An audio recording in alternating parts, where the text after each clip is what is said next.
नमस्कार, मैं भारत शर्मा आप सभी का स्वागत करता हूं हमारे YouTube चैनल क्रैक फैक्ट्स में। हमने भली भांति हमारी जो पिछली वीडियो आई थी उसमें भली भांति चर्चा कर ली थी कि काव्य की आत्मा क्या होती है। क्योंकि मैं आपको काव्य पढ़ाने वाला हूं तो काव्य पढ़ाने से पूर्व हमें इस विषय पर चर्चा करना आवश्यक था। क्योंकि वस्तुतः जब हम किसी भी विषय को जानना चाहते हैं या किसी भी विषय को पढ़ना प्रारंभ करते हैं तो उसके विषय में जान लेना आवश्यक होता है कि वस्तुतः वह चीज है क्या। तो काव्य जिस प्रकार हमारा जो शरीर है और वह जो शरीर है हमारी आत्मा के द्वारा चलाया जाता है, उसी प्रकार मतलब हमारे अंदर जो चेतना है वह आत्मा के कारण है। उसी प्रकार काव्य में शब्द और अर्थ शरीर है और उसकी चेतना रस है, अर्थात उसकी जो आत्मा है वह रस है। इस पर हम भली भांति चर्चा कर चुके थे। मैंने पिछली वीडियो में इसको समझा दिया था और आपको बता दूं वो आपको उसका लिंक डिस्क्रिप्शन में मिल जाएगा। परंतु अब हम चर्चा करेंगे, मतलब चर्चा नहीं, हम पढ़ेंगे कि काव्य खंड जो आपकी पुस्तक में कक्षा 12वीं के पाठ्यक्रम में निर्धारित पुस्तक अंतरा है उसमें 2 खंड है, काव्य खंड और गद्य खंड। तो मैं आपको काव्य खंड पढ़ाऊंगा। अब काव्य खंड को प्रारंभ करने से पूर्व हम पहले जान लें कि उसमें सबसे पहला अध्याय जयशंकर प्रसाद का देवसेना का गीत है। ठीक है, तो जैसा कि पता है कि जयशंकर प्रसाद को मतलब उनसे कभी भी किसी भी ग्रंथ को जब हम पढ़ना प्रारंभ करते हैं तो उससे पूर्व उसके लेखक के विषय में कुछ बातें जान लेना आवश्यक होता है। वो हम आपको बताएंगे और उसके पश्चात हमारी कुछ वीडियो आएंगी जिसमें केवल हम जीवन परिचय बताएंगे। ठीक है, जयशंकर प्रसाद का जन्म काशी में हुआ था, ये सबको पता है। वस्तुतः आपकी पुस्तकों में भली भांति दे रखा है, आप वहां से पढ़ेंगे आपको समझ में आ जाएगा अच्छे से। उसके बाद और जयशंकर प्रसाद का जन्म काशी में हुआ था। उनका जन्म हुआ कब था तो उसके विषय में कहते हैं कि सन 1889, ठीक है, 1889, और मृत्यु 1937 में हुई थी। इनकी कुछ रचनाएं हैं जैसे जो पॉपुलर है, अजातशत्रु, कामायनी, आंसू, प्रेम पथिक आदि। इसके विषय में आप भली भांति अपनी पुस्तक से पढ़ सकते हैं। और अब हम आते हैं सीधा विषय वस्तु पर, क्योंकि मुझे पढ़ाने के लिए ये दिया गया है सबसे ज्यादा इंपॉर्टेंट और मेरा फेवरेट है ये कि देवसेना का गीत। तो वस्तुतः जयशंकर प्रसाद ने 2 नाटक लिखे, जो उन नाटकों में उन्होंने 2 नाटक लिखे थे। पहला था चंद्रगुप्त और पहला था स्कंदगुप्त और दूसरा था चंद्रगुप्त। अगर आपकी पाठ्य पुस्तक के क्रम से चले तो ठीक है, तो वह जो स्कंदगुप्त नाटक है उसका एक छोटा सा अंश है देवसेना का गीत जिसका अध्ययन हम करेंगे। ठीक है, वस्तुतः मालवा के राजा बंधु वर्मा की बहन थी कौन? देवसेना। ठीक है, देवसेना मालवा के राजा बंधु वर्मा की बहन थी। और प्रेम किससे करती थी? ये प्रेम करती थी स्कंदगुप्त से। परंतु स्कंदगुप्त इनसे प्रेम नहीं करते थे। स्कंदगुप्त प्रेम किससे करते थे? मालवा के धनराज कुबेर की कन्या विजया से। और वो चले गए और ऐसा हुआ था कि किसी युद्ध में देवसेना का पूरा परिवार, लगभग जितने भी लोग थे वे वीर गति को प्राप्त हो गए, जितने भी पुरुष थे, माता वगैरह भी शायद यहाँ तक। ठीक है, तो वो अकेली बची थी तो फिर क्या करती? तो देवसेना जिससे प्रेम करती थी उस व्यक्ति ने उससे प्रेम नहीं किया। इस कारण वो इंतजार करती रही कि भाई देवसेना इस इंतजार में रही कि स्कंदगुप्त उससे विवाह करेगा। क्योंकि हमारे यहाँ इसमें अंतिम पंक्ति में आता भी है आशा के विषय में। वस्तुतः आशा जो होती है ना मनुष्य के अंदर बनी रहती है। अब कभी आप क्रिकेट मैच देख रहे हो और 9 विकेट गिर गए और टैलेंटर बैटिंग कर रहे हो, और टैलेंटर जब बैटिंग कर रहे होते हैं तो उस टाइम भी हमारे मन में आशा बनी रहती है कि शायद हो सकता है एक आध चमत्कार हो जाए, यही सेंचुरी लगा दे और इंडिया जीत जाए। तो ऐसा कभी होता नहीं है, पर आशा हमारे यहाँ सदैव बनी रहती है। तो उसी प्रकार ये भी उसी आशा में थी कि स्कंदगुप्त आकर इनसे विवाह करेगा, परंतु इन्होंने अपना जीवन बर्बाद कर लिया और वह आए ही नहीं। अंत में आए थे, वो हम पढ़ेंगे। तो हम अब प्रारंभ करते हैं पाठ्य पद्य को। तो सबसे पहला जो वर्ड है आह, वेदना मिली विदाई। ठीक है, मैंने भ्रमवश जीवन संचित मधुकरियों की भीख लुटाई। छल छल थे संध्या के श्रमकण, आंसू से गिरते थे प्रतिक्षण, मेरी यात्रा पर लेती थी नीरवता अनंत अंगड़ाई। सबसे पहला जो वर्ड है आह, यहां पर देवसेना का जो एक तो होता है आह, जो काकू से बोला जाता है, ठीक है। आह का मतलब एक तो वो होता है जो आपको कोई चपाट मतलब थप्पड़ मारते खींच करके, तो वो आह, और ये वाला जो आह है ना, इन दोनों में पर्याप्त भेद है, दोनों में पर्याप्त भिन्नताएं हैं। वस्तुतः ये जो आह है ये सुकून रिलैक्स फील जो करते हैं वो वाला आह है, ठीक है। सिंपल, जब आप कभी थक गए हो, घर आने के बाद मतलब भरी मई जून में गर्मी में आप जब घर में आते हो कहीं से, उसके बाद आप जब घर आकर रिलैक्स फील करते हो तब आपके मुंह से एक आवाज निकलती है, वही आवाज है ये। तो क्योंकि यहाँ पर देवसेना का अभिप्राय क्या है आप समझ रहे होंगे कि इसका देवसेना का अभिप्राय है, मतलब क्योंकि पंक्ति आगे स्पष्ट कर देगी इस बात को कि वो कहना क्या चाह रही है। इसने आह क्यों प्रयोग किया कवि ने, तो कहा कि आह वेदना मिली विदाई, कि आज वो रिलैक्स फील कर रही है। कहती है कैसे, किससे रिलैक्स फील कर रही है, तो कहती है कि वेदना कि मतलब जो मेरा जीवन था, कैसा जीवन, वेदनापूर्ण, पीड़ाओं से युक्त, दुख से भरा हुआ जो मेरा जीवन था, उस जीवन से आज मैं विदाई ले रही हूं। मिली विदाई यानी मैं विदाई ले रही हूं, यहां तक कोई समस्या नहीं, ठीक है। कि मैं आज अपने वेदनापूर्ण जीवन से, पीड़ा युक्त जीवन से विदाई ले रही हूं। क्योंकि अब यहां पर मतलब कहने का अभिप्राय यह है कि उसने जो इंतजार किया था ना, अब वो इंतजार नहीं कर रही, अब वो किसी आशा में नहीं है, अब वो समाप्ति की ओर है, अब वो अपनी मृत्यु की ओर जाने वाली है। तो वो चाहती है कि अपने जीवन को मैं अब कुछ अच्छे से जीऊं, ठीक है ना।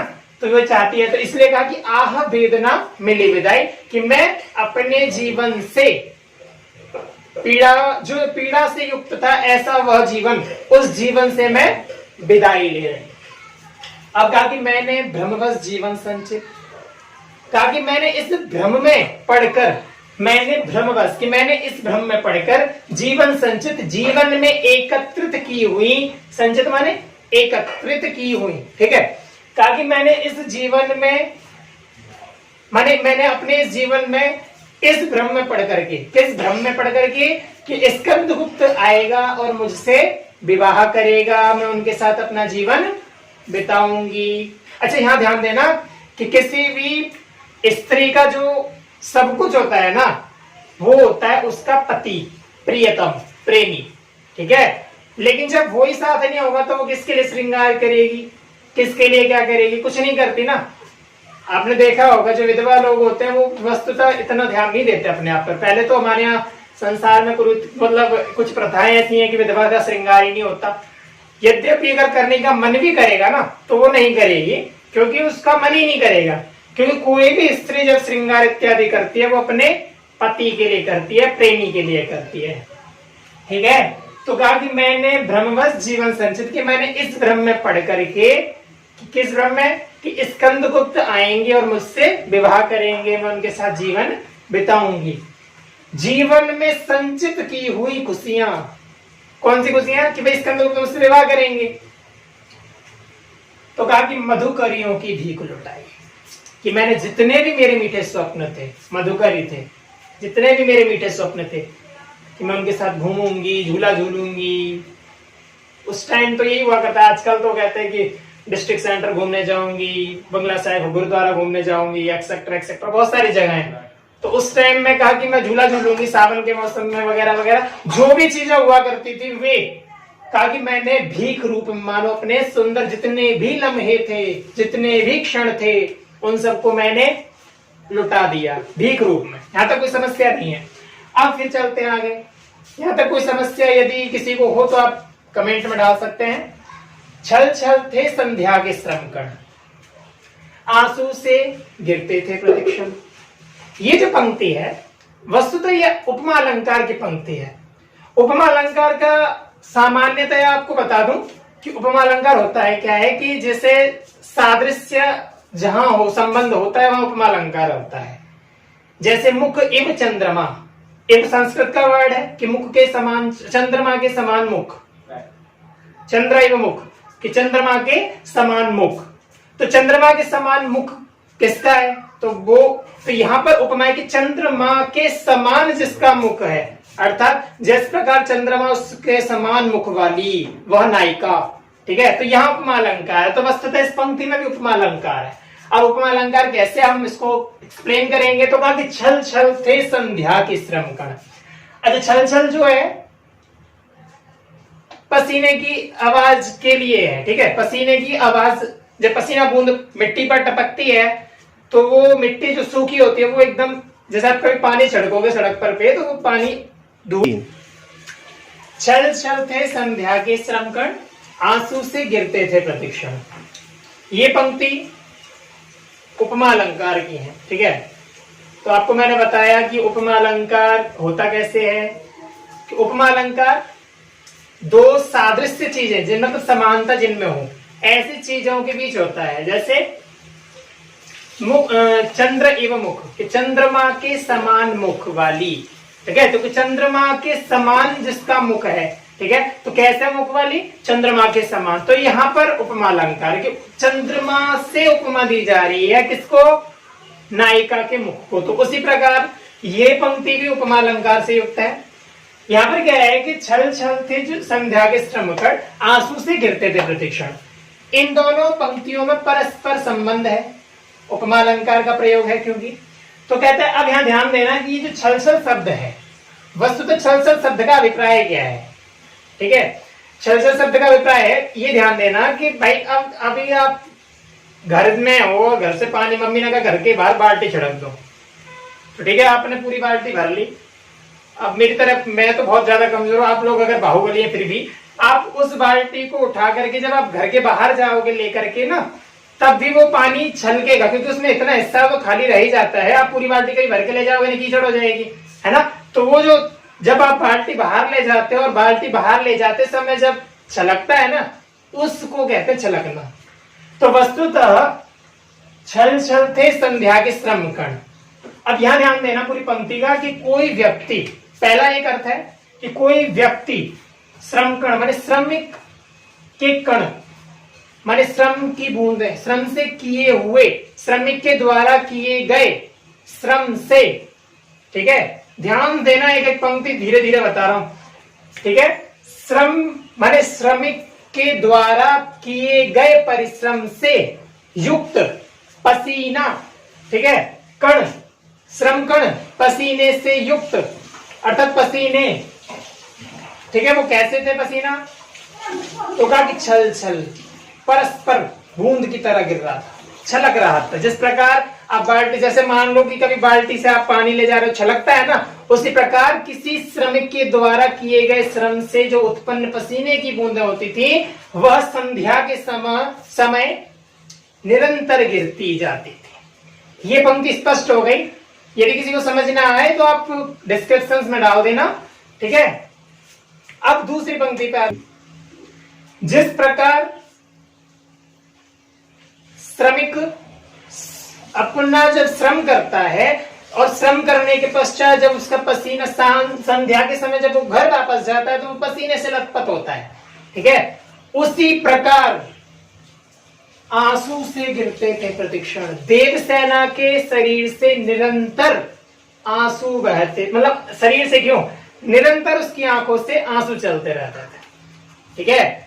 वो भी आंखों से, मतलब परिश्रम, एक तरह का परिश्रम ही था वस्तुतः, क्योंकि किसी व्यक्ति के वियोग में आप निरंतर रोगे ना, निरंतर आप उसको याद करते हो, ये भी एक परिश्रम है, मानसिक परिश्रम, जिससे आपकी जो शरीर की इंद्रियां होती हैं वह भी, मतलब वो भी शरीर की जो इस पर इंद्रियां होती हैं वे भी मतलब प्रताड़ित होती हैं, जिसकी वजह से आंखों से आंसू निरंतर बह रहे थे। तो कहा कि वो भी एक प्रकार का परिश्रम था ना। तो कवि कहता है कि छल छलते संध्या के श्रमकण आंसू से गिरते थे प्रतिक्षण, कि जिस प्रकार श्रम से थके हुए किसी श्रमिक के शरीर से निरंतर पसीना छलकता है, कब? संध्या के समय। उसी प्रकार ध्यान देना, उसी प्रकार आंसू से गिरते थे प्रतिक्षण, हर क्षण, हर पल, ठीक है, हर सेकंड। तो क्या मानो निरंतर उस आंसू से मतलब आंसू में से नहीं निकलते थे आंसू के समान, जिस प्रकार श्रमकण गिरते थे पसीने की बूंदे, उसी प्रकार आंसू भी गिरते थे। देवसेना किसके? देवसेना के। ठीक है ना? यहां तक कोई समस्या नहीं है इस पंक्ति में। यदि किसी को समस्या हो तो मैंने आपको पहले ही बोल दिया क्या करना है। अब कहता है कि मेरी यात्रा पर लेती थी नीरवता अनंत अंगनाएं। यहां पर अब ये ध्यान देना, पिछली जो पंक्तियां थी ना, तो इनमें मतभेद प्राप्त होता है विद्वानों में, कुछ व्याख्याकारों में।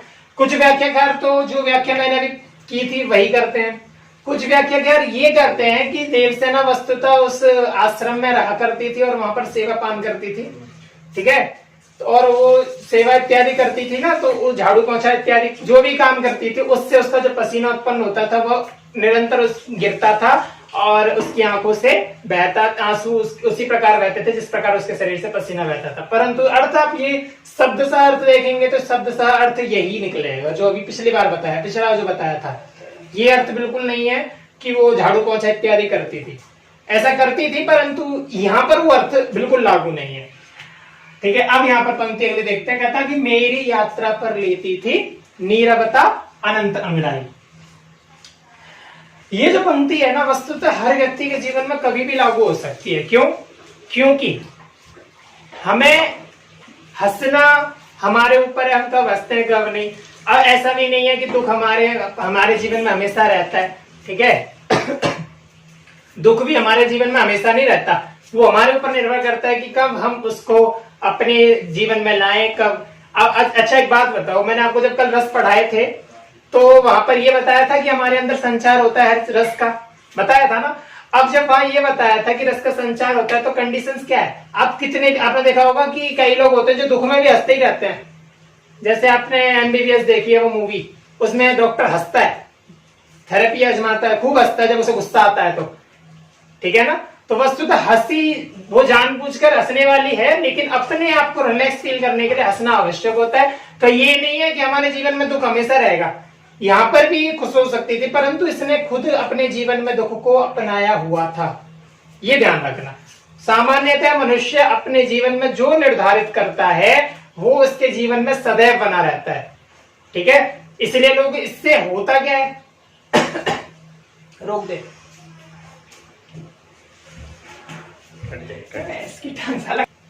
मेरी यात्रा पर लेती थी नीरवता अनंत अंगड़ाई। तो ये मैं बता रहा था कि भाई जब किसी भी व्यक्ति के जीवन में जो दुख होता है ना, वो सदैव नहीं रहता, लेकिन आपकी मर्जी के कारण रहता है। अगर आप चाहें तो उसे परिवर्तित भी कर सकते हैं। आपने देखा होगा कई लोग ऐसे होते हैं कि उनके घर में किसी की डेथ हो जाए, लेकिन अगले दिन वो बड़े प्रसन्न रहते हैं, कहते हैं कि भाई, क्योंकि वो समझदार होते हैं, तो समझदारी अपनानी चाहिए। परंतु कुछ लोग होते हैं जो साइको बन, हाँ, इसका परिणाम क्या होता है? दुष्परिणाम होता है, बुरा परिणाम होता है। कैसा कि कई लोग आपने देखे होंगे साइको, वो किस लिए होते हैं? वो अपने मन को इतना बदल देते हैं, इतना ज्यादा डिप्रेशन में ले जाते हैं कि वस्तुतः अब उनके मन में एक ही मानसिकता बन जाती है कि वो चाहते क्या है, बस जो भी हमारे साथ बीता है वो हम सबके साथ करें। तो यहाँ पर कवि कहता है कि मेरी यात्रा पर लेती थी नीरवता अनंत अंगड़ाई। ये सिलेबस आपके सिलेबस में इसलिए लगाया हुआ है ताकि आप लोगों को सीखने को मिले, क्योंकि आप इसके पश्चात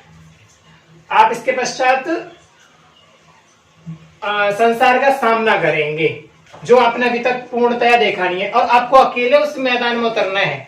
तो आपको समस्त प्रकार के लोग मिलेंगे, ठीक है, फ्लर्ट करने वाले एक्सेट्रा एक्सेट्रा बहुत सारे, तो इसलिए सिलेबस यहाँ लगाया हुआ है। ठीक है, तो कहता है कि मेरी यात्रा पर लेती थी नीरवता अनंत अंगड़ाई, ताकि मेरी जीवन रूपी यात्रा पर जीवन रूपी यात्रा पर, ठीक है, क्या लेती थी? नीरवता। नीरवता का सामान्य अर्थ है खामोशी। ठीक है, तो खामोशी अनंत अंगड़ाई माने जिसका कोई अंत ही नहीं है। अब यहां बड़ी समस्या रहेगी, भाई अंत नहीं है, ऐसा कैसे हो सकता है? कभी तो बोलती होगी। ठीक है, तो कहने का मतलब क्या है? कहने का मतलब है कि मेरी यात्रा पर, मेरा जो जीवन रूपी यात्रा, अच्छा सामान्यतः तो मुस्कुरा, अगर कोई आपसे कहे कैसे हो तो आप मुस्कुरा ही दोगे ना कि हाँ जी थोड़ा ठीक है, वो नॉर्मल हंसी तो कोई भी हंस देगा। लेकिन मन में क्या है, कवि का भाव क्या है? कवि का भाव यह है कि वो जीवन भर मन से कभी प्रसन्न नहीं हुई। ध्यान देना, नीरवता अर्थात वो खामोशी उसके जीवन में हमेशा अन्य कई रूपों में रही। ठीक है, स्कंदगुप्त के साथ, स्कंदगुप्त के रूप में वो हमेशा उसके साथ रहे कि स्कंदगुप्त। अच्छा, प्रेम का जो वियोग होता है ना, वो सबसे ज्यादा दुष्कर होता है, सबसे ज्यादा कठिन होता है। ये आपको 12 मासा पढ़ाऊंगा, वहां पर समझ आएगा। ठीक है, अब ध्यान देना विशेष के विषय में। विशेष में आपको ज्यादा कुछ नहीं, सबसे पहले भाषा के विषय में देखना है कि भाषा कैसी है। तो कवि ने विषय के अनुकूल भाषा का प्रयोग किया, जैसा कि मैंने लिखा है कि भाषा विषयानुकूल है। ठीक है, जैसा आप विषय पढ़ा रहे हैं उसके हिसाब से कवि को भाषा का चयन करना पड़ता है। ठीक है, शब्दावली का प्रयोग करना पड़ता है। कुछ एग्जाम्पल्स, जैसे हमारे यहाँ संस्कृत में एग्जाम्पल्स होते हैं कि अगर आप श्रृंगार रस में अगर टवर्ग का प्रयोग कर दे तो श्रृंगार रस की, मतलब श्रृंगार रस होता है, उसकी छवि खराब हो जाती है। एक श्लोक आता है, चित्ते विहट्टदि ईण टुट्टदि सा गुणेषु सज्जासु लोट्टदि विसट्टदि दिन्मुहेषु बोलंभी बट्टदि पवट्टदि कब्बवंदे झाणेन टुट्टदि चिरं तरुणी तरट्टी।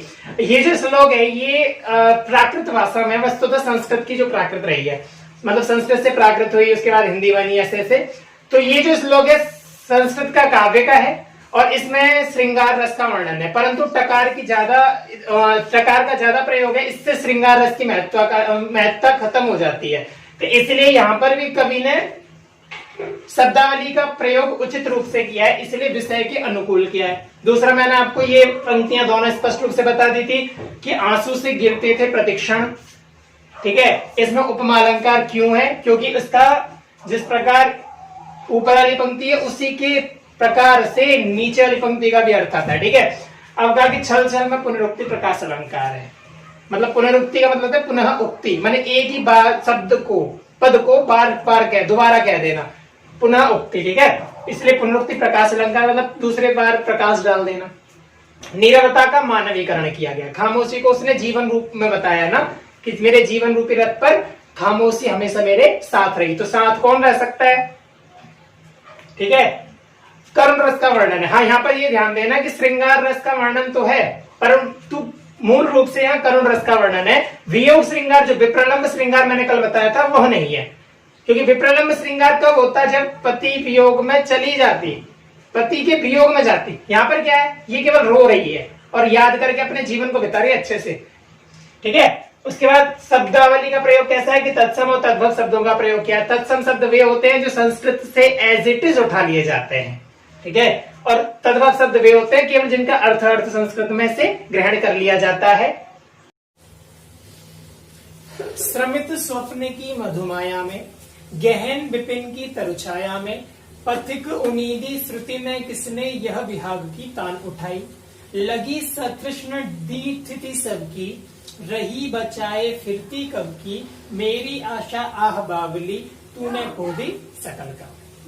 अब यहाँ कवि का भाव देखना कि कवि कहता है कि श्रमित स्वप्न की मधुमाया में। पहले यहाँ पर कॉन्सेप्ट समझ लेना कि कवि जिस प्रकार कोई थका हुआ व्यक्ति कहीं से काम पूरे दिन कार्य करके जब रात्रि में कोई व्यक्ति जब सोने जा रहा होता है ना, तो उसे मतलब कोई भी व्यक्ति जब मेहनत करता है तो मेहनत के पश्चात उसे अच्छी खासी नींद आ जाती है। ठीक है, तो कवि का कॉन्सेप्ट भी यही है, कहता है कि श्रमित स्वप्न की मधुमाया में।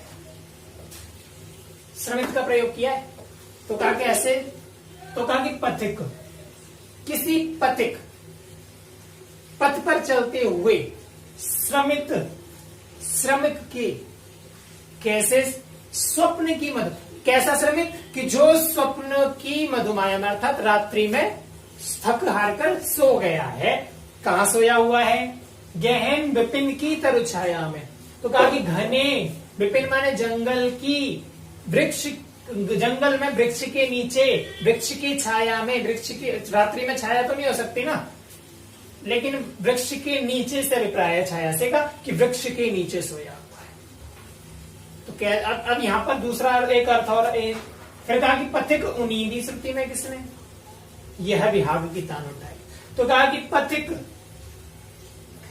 ठीक है, किसी पथिक की मतलब गहरी निद्रा में जो, मतलब जिस व्यक्ति की थोड़ी देर पहले आंख लगी है, ठीक है, कच्ची नींद में जो सो रहा है, मतलब थका हुआ व्यक्ति जो जस्ट सोया ही है थक हार करके, उस व्यक्ति को श्रुति में, निद्रा में किसने यह विहाग की तान उठाई। एक विहाग राग होता है जो रात्रि में गाया जाता है।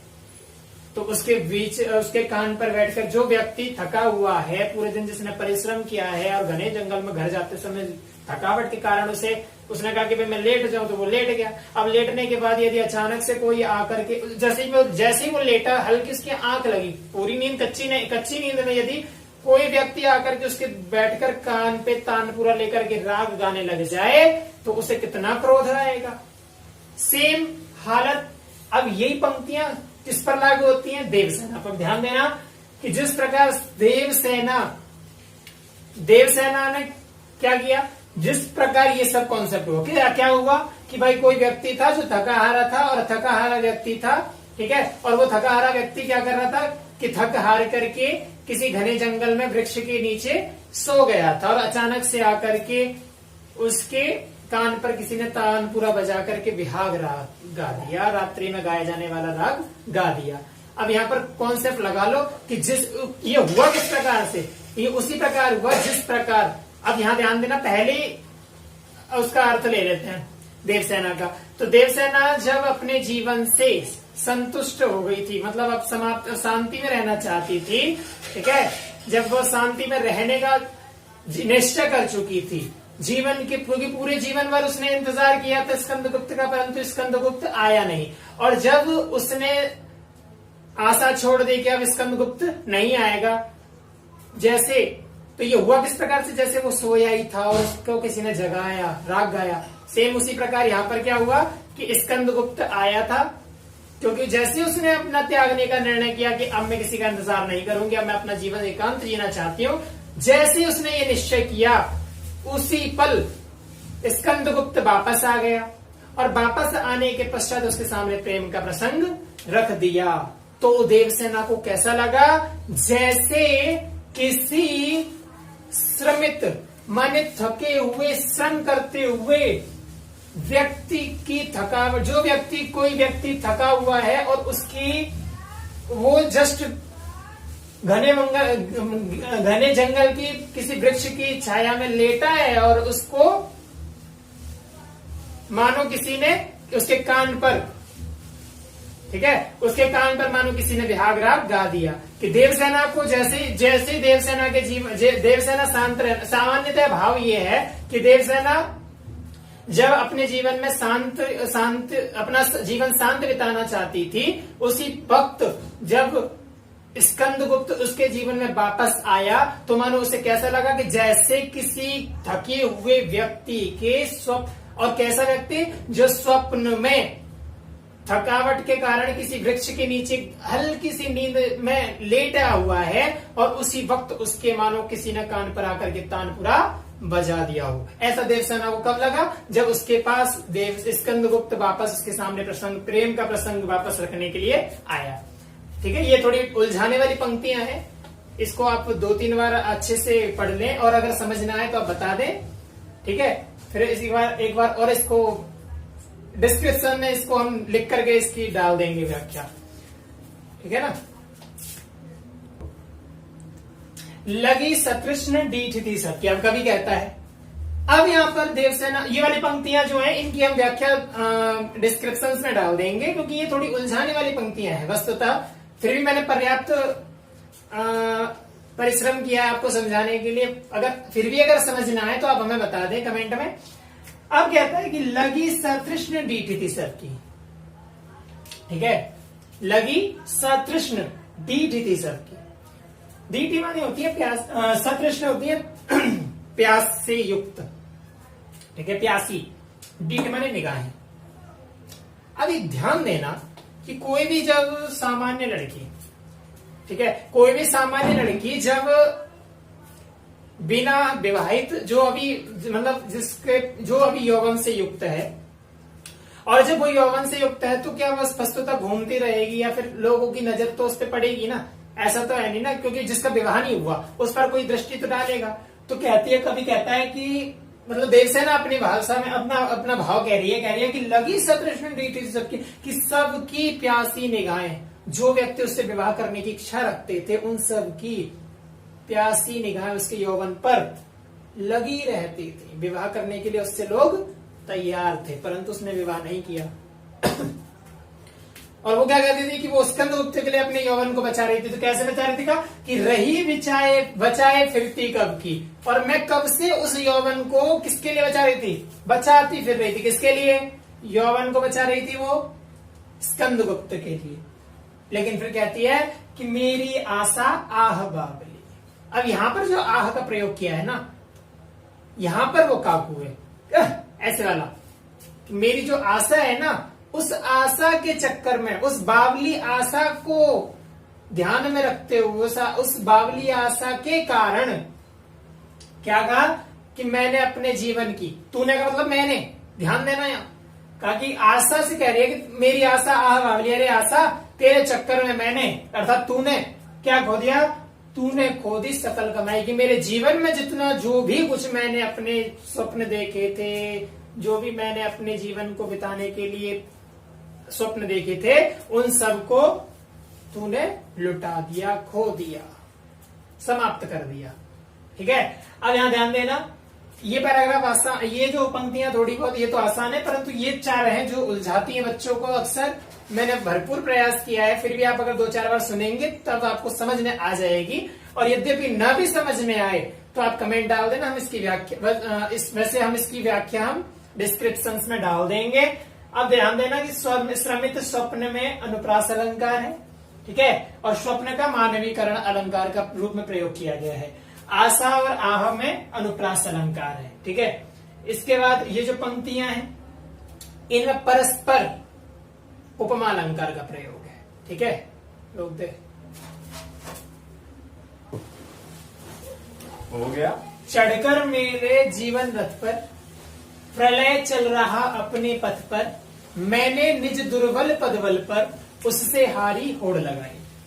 ठीक है, लौटा लो अपनी ये थाती, मेरी करुणा हा हा खाती, विश्व न संभलेगी ये मुझसे, इससे मन की लाज गवाई। यहाँ पर संबोधनगत साइन है, ठीक है, विश्व के आगे। कहने का मतलब क्या है, अब यहाँ पर ना कविता का निष्कर्ष निकलने वाला है, ठीक है। कविता का एक किसी भी चीज का जब हम प्रारंभ करते हैं तो निष्कर्ष भी दिया जाता है, तो वही चीज है। अब कहता है कि पहले पंक्ति में कहते हैं कि चढ़कर मेरे जीवन रूपी रथ, मेरे जीवन रथ पर, ठीक है, रूपक अलंकार का प्रयोग है, ध्यान देना कि चढ़कर मेरे जीवन रथ पर, कहा कि मेरा जो जीवन है, ठीक है, जो निरंतर चलता चला जा रहा है, काल कभी रुका नहीं जा सकता। समय जिसको आप काल कहते हैं, जिसको आप समय कहते हैं, वो कभी रुकता नहीं, आपको पता है। आपने महाभारत आदि देखे होंगे तो उसमें शुरुआत कहां से होती है, मैं समय हूं करके, ऐसे भी होता है ना। तो समय कभी किसी के लिए रुकता नहीं है। तो कभी कहता है कि चढ़कर मेरे जीवन रथ पर, कि मेरा जो जीवन रूपी रथ है उस पर चढ़कर, कौन, प्रलय समय चल रहा अपने पथ पर, कि वह निरंतर चल रहा है, जो उसका रास्ता है वह उसको अपनाए हुए है, वह निरंतर उस पथ पर चले जा रहा है, ठीक है। इसमें रूपक अलंकार है, ध्यान देते रहना इसके साथ साथ। और प्रलय मानवीकरण है, क्योंकि मानव के रूप में इसको प्रदर्शित किया है कवि ने, इसलिए मानवीकरण अलंकार है। पथ पर पे अनुप्रास अलंकार है, क्योंकि जहां दो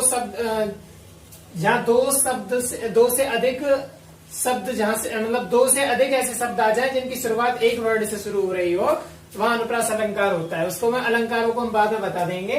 तो कहा प्रलय चल रहा अपने पथ पर, कवि कहता है कि प्रलय अपने पथ पर निरंतर चले जा रहा है। और कहां कैसे चला जा रहा है, मेरे जीवन रूपी रथ पर चढ़कर।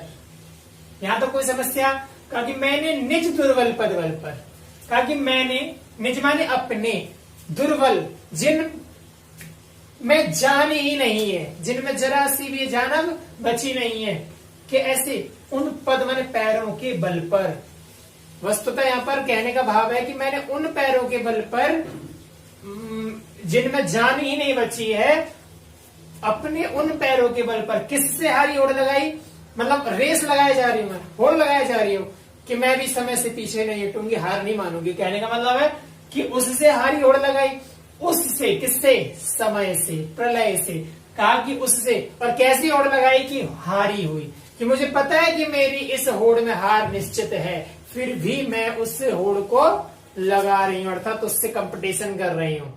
यहां ध्यान देना, एक बार दोबारा समझा देता हूं। कहा कि चढ़कर मेरे जीवन रथ पर, कि मेरे जीवन रूपी रथ पर चढ़ करके प्रलय चल रहा अपने पथ पर। प्रलय माने समय निरंतर अपनी गति से चले जा रहा है, ठीक है। मैंने निज दुर्बल पद बल पर, कि मेरे जो पैर है मैंने अपने दुर्बल कमजोर पैरों के बल पर, उससे किससे, समय से, प्रलय से हारी हुई होड़ लगाई। अर्थात मुझे पता है कि उस होड़ में मेरी हार निश्चित है, फिर भी मैंने उससे होड़ लगाई है, उससे कंपटीशन किया है।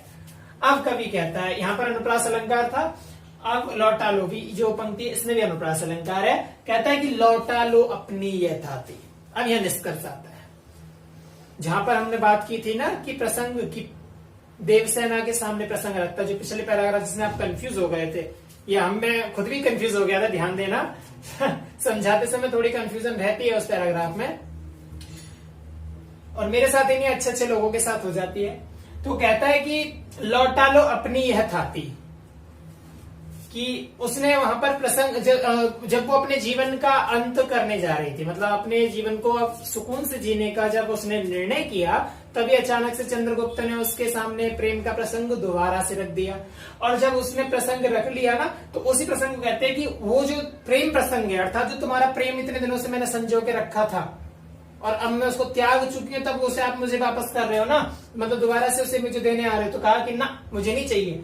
थाती का मतलब होता धरोहर। तो कहा कि लौटा लो अपनी यह थाती, लौटा लो अपने इस प्रेम को, इस प्रेम रूपी धरोहर को, मुझे नहीं चाहिए। कहने का मतलब ये है कि मुझे ये अब कुछ नहीं चाहिए, अब उसका मन भर गया है, ठीक है। कहा कि लौटा लो अपनी यह थाती, लौटा लो अपने इस धरोहर को, अपनी इस प्रेम को, मेरी करुणा हा खाती।